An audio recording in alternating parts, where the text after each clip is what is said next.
नमस्कार, मैं हूँ राहुल शर्मा। आप देख रहे हैं एसपी9 न्यूज़। स्वागत है आप सभी का हमारे इस खास प्रोग्राम में। प्रोग्राम की शुरुआत इस वक्त हम करेंगे राहुल गांधी से। जी हाँ, लगातार राहुल गांधी की मुश्किलें बढ़ती नजर आ रही हैं।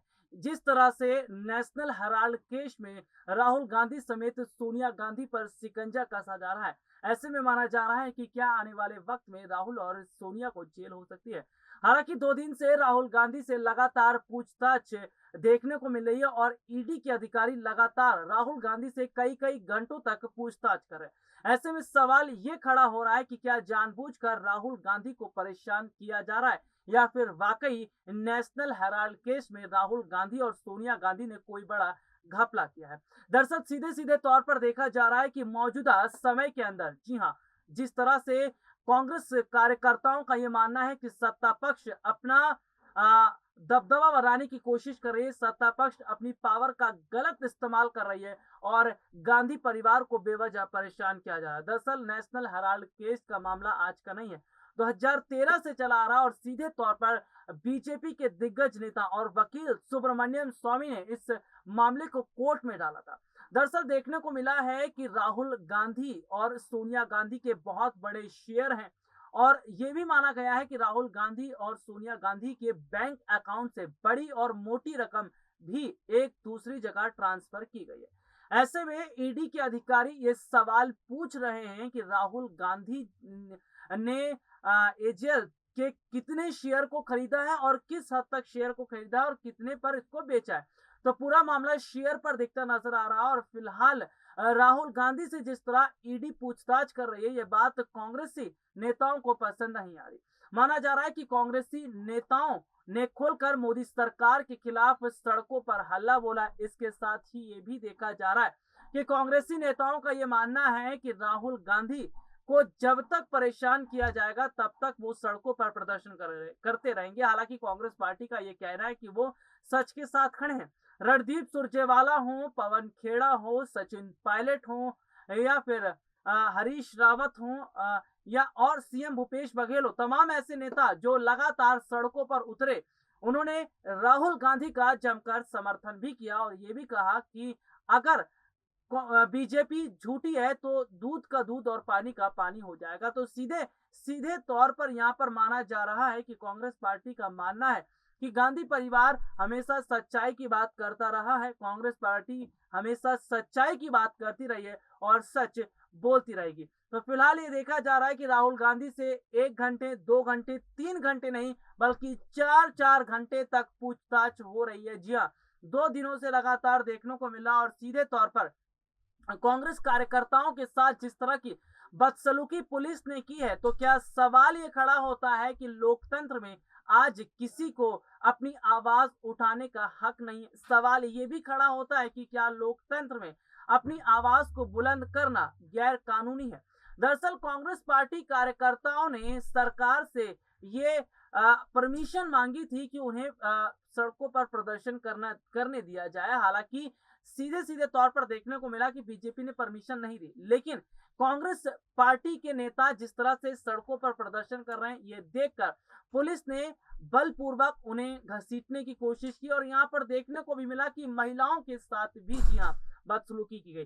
तो सीधे सीधे तौर पर देखा जा रहा है कि कांग्रेस पार्टी का लगातार प्रदर्शन जारी है। 2 दिन से सड़कों पर पार्टी लगातार प्रदर्शन कर रही है। इन सब के बीच फिलहाल प्रियंका गांधी का जिक्र करना भी जरूरी है। प्रियंका गांधी भी सड़कों पर उतरी हैं, कांग्रेस पार्टी कार्यकर्ताओं के साथ वो लगातार प्रदर्शन कर रही है। तो ऐसे में देखा जा रहा है कि जिस तरह से उनका प्रदर्शन जारी है, वो लगातार प्रदर्शन कर रही है, इसका मतलब है कि क्या वाकई आने वाले वक्त में मुश्किलें जो है वो प्रियंका गांधी की भी बढ़ती नजर आएंगी। फिलहाल जिस तरह की स्थिति बनी हुई है, फिलहाल जिस तरह के हालात बने हैं, ये सीधे सीधे तौर पर इशारा कर रहे हैं कि इस वक्त कांग्रेस की मुश्किलों का लगातार बढ़ना तय है। तो फिलहाल आगामी समय के चुनाव में क्या इसका असर पड़ता नजर आएगा, क्या आगामी समय के चुनाव पर इसका फर्क पड़ेगा, क्योंकि सीधे सीधे तौर पर यह देखा जा रहा है कि एक और जहां कांग्रेसी नेताओं का लगातार प्रदर्शन जारी है, तो वहीं दूसरी तरफ राहुल गांधी से लगातार पूछताछ सवालों के घेरे में दिखता नजर आ रहा है। फिलहाल कांग्रेस पार्टी के कार्यकर्ताओं का यह मानना है कि सच कभी झुकता नहीं है और सच्चाई कभी झुकेगी नहीं। वो लगातार सच्चाई का साथ देते रहेंगे और सच्चाई के लिए बात करते रहेंगे। तो सीधे तौर पर ये माना जा रहा है कि सीधे तौर पर ये देखा भी जा रहा है कि फिलहाल जिस तरह से कांग्रेस की महिला नेताओं के साथ बदसलूकी हुआ, इसके साथ ही प्रियंका गांधी का जिक्र कर लेते हैं। जी हाँ, देखिए प्रियंका गांधी भी जब सड़कों पर उतरी तो उन्हें भगाने की कोशिश की गई। कांग्रेस के कार्यकर्ता जितने भी सड़कों पर उतर रहे हैं, उन्हें भगाने की कोशिश की जा रही है, उन्हें आंदोलन करने की इजाजत नहीं है। तो सीधे तौर पर सवाल ये होता है कि देश में संविधान के अंदर इस बात के अधिकार दिए गए हैं कि आप शांतिपूर्ण तरीके से प्रदर्शन कर सकते हैं, आप शांतिपूर्ण तरीके से अपनी आवाज को बुलंद कर सकते हैं। लेकिन क्या वाकई मोदी सरकार अपने जो सत्ता है उसका गलत प्रयोग और गलत इस्तेमाल कर रही है? हालांकि बीजेपी को डिफेंड करने के लिए संबित पात्रा और स्मृति ईरानी जैसे दिग्गज मंत्रियों ने भी प्रेस कॉन्फ्रेंस की है। ये देखने को मिला है कि हाल ही में केंद्रीय मंत्री स्मृति ईरानी ने एक प्रेस कॉन्फ्रेंस की थी। उसके बाद अगर देखा जाए तो संबित पात्रा ने भी प्रेस कॉन्फ्रेंस की थी। तो सीधे सीधे तौर पर देखा जा रहा है कि बीजेपी को डिफेंड किया जा रहा है उनके प्रवक्ताओं के द्वारा, तो वहीं कांग्रेस पार्टी को भी डिफेंड किया जा रहा है। हालांकि कांग्रेस प्रवक्ता रणदीप सुरजेवाला ने कहा है कि हम जेल जाने के लिए तैयार हैं, हम अपनी आवाज को कम नहीं करेंगे। तो सीधे तौर पर देखने को मिला है कि पुलिस ने जिस तरह बलपूर्वक काम किया है और जिस तरह बलपूर्वक कांग्रेसी नेताओं और कार्यकर्ताओं को सड़कों से हटाने की कोशिश की और बाकायदा तस्वीरें भी सामने आई हैं।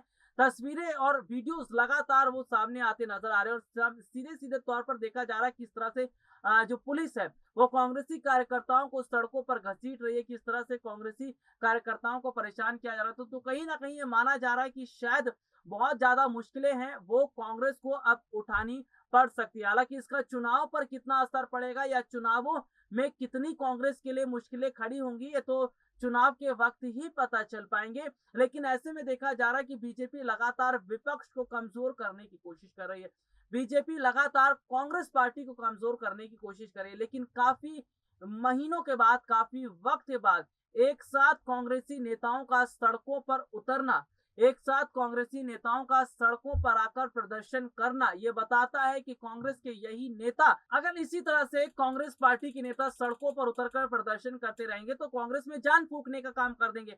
और यही बात अब कांग्रेस में देखने को मिली। देखिए कांग्रेस में काफी वक्त के बाद एक मजबूती देखने को मिली है।